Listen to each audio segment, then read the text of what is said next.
Камчыбек Ташиев УКМнын төрагасы кызматынан бошотулду. Камчыбек Ташиев министрлер кабинетинин төрагасынын орун басары УКМнын төрагасы кызматынан бошотулду. Бул тууралуу активист Атай Бейшенбек жазып чыкты. Жумгалбек Шабданбеков улуттук коопсуздук мамлекеттик комитетинин төрагасынын милдетин аткаруучу болуп дайындалды. Төрага Нурланбек Тургунбек уулунун Түркиядагы расмий сапары Мустафа Кемал Ататүрктүн күмбүзүн гүлчамбар коюу менен башталды. Бүгүн 10 февралда Кыргыз Республикасынын жогорку кеңешинин төрагасы Нурланбек Тургунбек уулунун Түркия Республикасындагы расмий сапары Мустафа Кемал Ататүрктүн күмбүзүн гүлчамбар коюу менен башталды. Бул тууралуу жогорку кеңештин басма сөз кызматы билдирди. Ардактуу кароолдун коштуусунда төрага Түркиянын мамлекеттик жана саясий ишмеринин элесине таазим этип, мавзолейдеги сыйлуу коноктор китепчесине да каалоо тилектерин жазып калтырды. Белгилей кетсек, төрага Нурланбек Тургунбек уулу баштаган парламенттик делегация Түркия Республикасынын улуу улуттук жыйынынын төрагасы Нуман Куртулмуштун чакыруусу менен Анкара шаарына расмий сапары менен барган.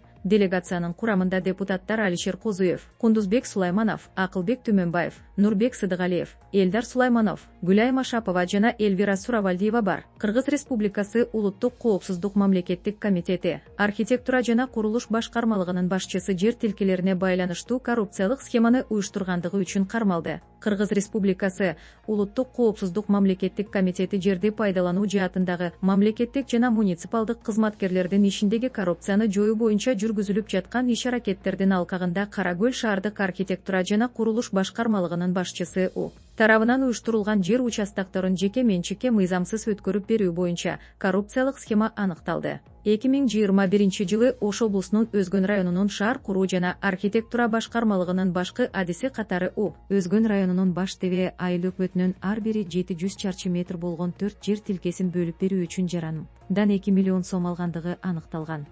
Бардык зарыл болгон жол жоболорду расмий эмес түрдө аткарууга убада берип, кийинчерээк мамлекеттик акттарды түзүү жана жер тилкелерин каттоо үчүн кошумча 200 сом алган. Кийинчерээк өлкөдө коррупцияга каршы күрөшүү боюнча мамлекеттик саясат активдүү ишке ашырыла баштагандыктан жана бул жаатта Кыргыз Республикасы УКМнын иши күчөтүлгөндүктөн өзүнө көз каранды болбогон жагдайлардан улам өзүнүн кылмыштуу планын ишке ашыра алган эмес. Бул жагдайларды эске алуу менен белгиленген жер тилкелерин жеке менчикке аттуу жаранга өткөрүп бере алган эмес жана алынган 2 миллион сомду жеке муктаждыктарына жумшаган. 2026 жылдын 4 февралында Кыргыз Республикасы кылмыш жаза кодексинин 209 беренесинин 4 бөлүгүнүн 4 пункту кызмат абалын алдамчылык менен пайдалануу боюнча кылмыш иши козголуп, камакка алынган. Учурда кылмыш иши боюнча тергөө иштери улантылып, башка тиешелүү адамдарды жана ушул сыяктуу фактыларды аныктоо боюнча чаралар көрүлүүдө. Аламан улакка барган жигит менен кошо адырдан кулаган. Ал окуя тууралуу айтып берди. Ош облусунун Өзгөн районунда өткөн Аламан улакта 200 метр бийиктиктен кулап, жол кырсыгына кабылган жигиттин абалы турукташты. Учурда ал Жалал-Абад облустук биргелешкен клиникалык ооруканасында дарыланууда. Ал басылмасынын кабарчысына окуя тууралуу айтып берди. Окуя болгон 8 февраль күнү көпчүлүктүн катарында мен дагы Аламан улак көрүү үчүн Өзгөнгө баргам. Ошол күнү жолдор тыгын болуп, Сузактан Кемпир-Абад суу сактагычына чейин 1-5 саатта жеткенбиз. Жолдун эки тарабына тең унаа токтотулгандыктан башка унаалар адырга чыгып бара жатышыптыр. Мен да улак көрүү үчүн унаам менен адырга чыккам. Жанымда жээндерим бар эле, аларды адырдын башына түшүрүп, мен кетүү үчүн унааны буруп жаткам. Бирок бир учурда унаам тайып, ылдыйды көздөй кулап бара жаттым.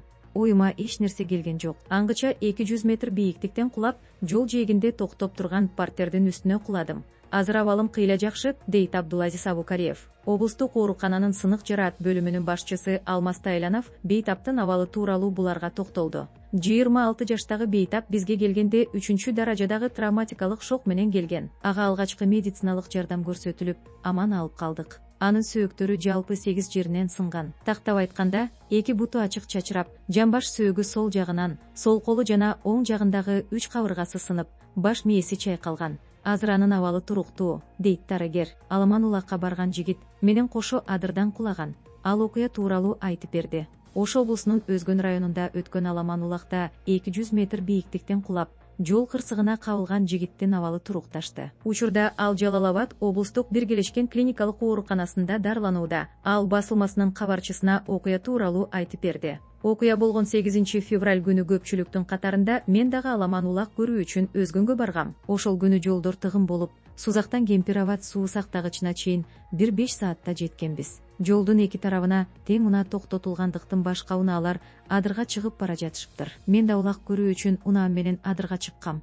Жанымда жээндерим бар эле, аларды адырдын башына түшүрүп, мен кетүү үчүн унааны буруп жаткам. Бирок бир учурда унаам тайып, ылдыйды көздөй кулап бара жаттым. Оюма эч нерсе келген жок. Аңгыча 200 метр бийиктиктен кулап, жол жээгинде токтоп турган партердин үстүнө куладым. Азыр абалым кыйла жакшы, дейт Абдулазиз Абукариев. Облустук оорукананын сынык жараат бөлүмүнүн башчысы Алмаз Тайланов Бейтаптын абалы тууралуу буларга токтолду. 26 жаштагы Бейтап бизге келгенде 3 даражадагы травматикалык шок менен келген. Ага алгачкы медициналык жардам көрсөтүлүп, аман алып калдык. Анын сөөктөрү жалпы 8 жеринен сынган. Тактап айтканда, 2 буту ачык чачырап, жамбаш сөөгү сол жагынан, сол колу жана оң жагындагы 3 кабыргасы сынып, баш мээси чайкалган. Азыр анын абалы туруктуу, дейт дарыгер.